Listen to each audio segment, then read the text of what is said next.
आता नाशिकमधून एक मोठी बातमी। नाशिक जिल्ह्यातील सुरगडा तालुक्यामध्ये गेल्या 3 ते 4 दिवसांपासून पावसाची जोरदार बॅटिंग सुरू आहे। नार पार, तान, मार, अंबिका या प्रमुख नद्यांसह सर्व नदी नाले तुडुंब भरून वाहत आहेत।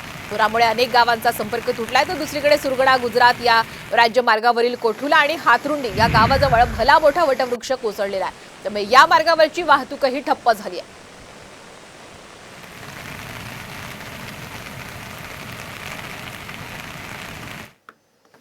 आता सांगलीकरांसाठी अत्यंत महत्त्वाची बातमी। कृष्णा नदीची पातळी ही आता इशारा पातळीच्या जवळ पोहोचली आहे।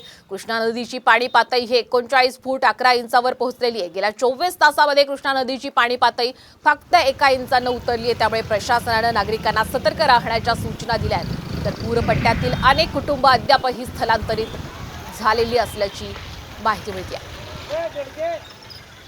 तर आपण ही सध्याची सांगलीतली महत्त्वाची दृश्य पाहतोय।